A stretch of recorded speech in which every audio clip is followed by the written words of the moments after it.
don't do your job, I'll shoot you. You get me? We get you, sir!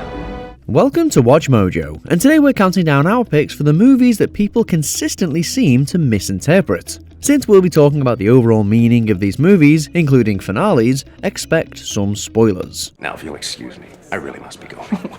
Wait, stop. Number 10. Jennifer's Body. Jen?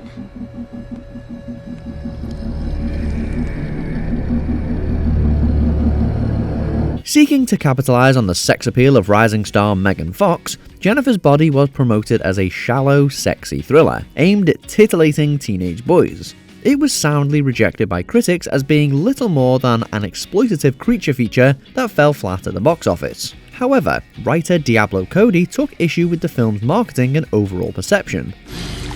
She can fly? She's just hovering. It's not that impressive. God, do you have to undermine everything that I do? Rather than being a fantasy for boys, the film was meant to be a tale of female empowerment and has been reclaimed as a feminist classic by some. Far from being exploitative, they hold the film up as an important part of the queer and bisexual canon. I am not insecure, needy. God, that's a joke. How could I ever be insecure? I was the snowflake queen. Number 9. The Matrix. This isn't real. What is real? How do you define real?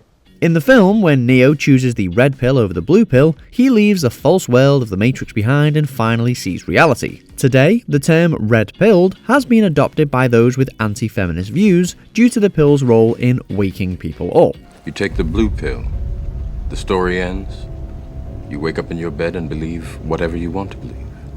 You take the red pill, you stay in Wonderland, and I show you how deep the rabbit hole goes. What those men's rights groups seem to ignore is that the film, and all of the symbolism it makes use of, was created by two trans women. In the years since The Matrix's release, both Lana and Lily Wachowski have spoken about Neo's awakening being able to be viewed as a metaphor for coming to terms with one's gender identity. Likewise, their film Cloud Atlas, which divided critics and audiences, had its trans allegories completely overlooked. Whoa. Number 8. Mad Max Fury Road.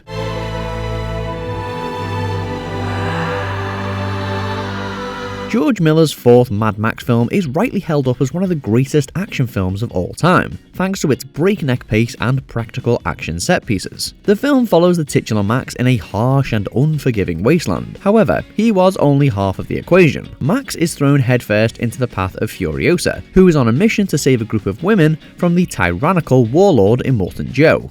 Out here, everything hurts. You want to get through this?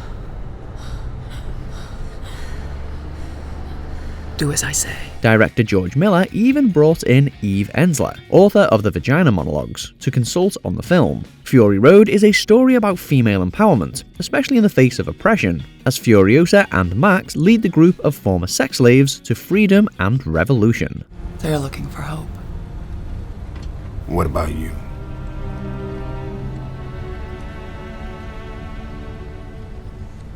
Redemption. Number 7. The Shining.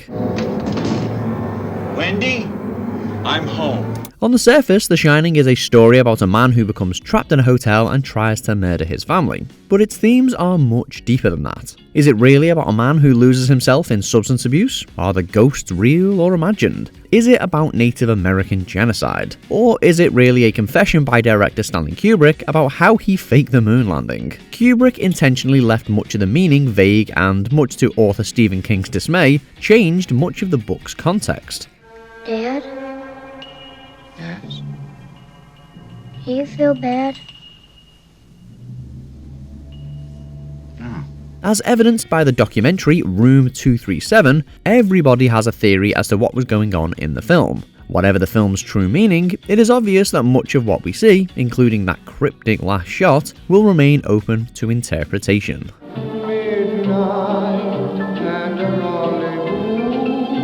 Number 6. Robocop. Let me make it real clear for you. He doesn't have a name. He's got a program. He's product. Is that clear? Although beloved, Paul Verhoeven's hyper-violent 80s action flick is often seen as cheesy fun, with little to no substance. While the sequels, Cartoon Show and the Korean KFC commercial certainly were more in that vein, the original was brimming with political commentary and religious allegory. Although some of that allegory has been lost on a modern audience, Robocop is a harsh condemnation of the corporate greed, police brutality, gentrification, and Reaganomics that prevailed in the decade. Let the woman go, you are under arrest. Verhoeven has also compared Robocop to Jesus, with his death and resurrection intentionally drawing parallels to the biblical account. There's even a scene where he appears to walk on water. However, as he's an American Jesus, the violence is cranked up to unparalleled degrees. Number 5. American Psycho. I guess I've killed maybe 20 people. Maybe 40! If everything in American Psycho is to be taken at face value, then Patrick Bateman is a self-obsessed, murderous psychopath with great business cards who never pays for his crimes. His narcissistic workout routine and philanderous lifestyle have been emulated by some and condemned by others. Evelyn, I'm sorry. You're not terribly important to me. But both misinterpret Bateman. Many of his actions, and his character in general, should be called into question. Just as he was depicted in Bret Easton Ellis's original novel, Bateman is intended to be an unreliable narrator, something the film gets across with scenes like the cat and the ATM. However, those scenes coming so near the end meant many missed the social commentary the film was actually providing. Maybe you can even sense our lifestyles are probably comparable. I simply am not there. Number 4. Goodfellas. You might know who we are, but we know who you are. Understand? A common complaint leveled against Martin Scorsese is that the Italian-American director glorifies violence and makes despicable characters, particularly in the mafia, look cool. Taxi Driver, The Wolf of Wall Street, and The Departed are all films that draw ire for having these types of characters. However, more than any film from Marty, Goodfellas has gotten significant pushback for its violent content and amoral characters, particularly the main character, Henry Hill. It's gonna be a good summer. Even Scorsese has admitted that with Hill, there is something attractive about his evil lifestyle, but that those, quote, film bros miss the point. Hill ends the film as having lost his beloved lifestyle, portraying the gangster he idolized and living life as an average nobody. I'm an average nobody. Get to live the rest of my life like a schnook. Number 3. Wall Street. Greed, for lack of a better word, is good.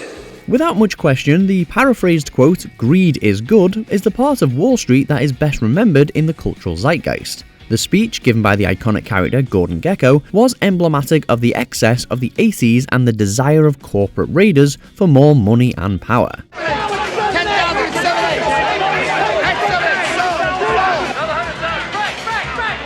Michael Douglas's Academy Award-winning performance would go on to inspire investors and stockbrokers to take more and more with little thought for others. Those who idolized Gekko and parroted his quote missed the point. He's the bad guy.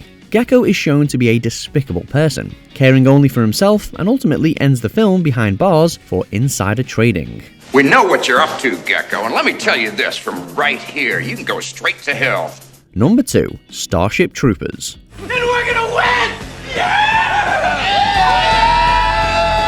Robert Heinlein's novel has been criticised for its extremely militaristic ideals that, according to many, bordered on fascism. Similarly, the film adaptation was critiqued by critics for featuring a society structured around the military, with clear parallels with fascist regimes, drawing ire from critics. Do you think I'm funny?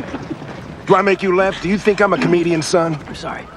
What many failed to realise, though, was that while the novel played these themes straight, the film is purely satirical. Just like with Robocop, Paul Verhoeven sent up the violent politics he saw taking hold in the world by cranking that on-screen violence up to ridiculous extremes. The film's use of propaganda and outfits reminiscent of the Nazis was taken seriously by some, rather than as the caricature it was intended as. Sentence, death.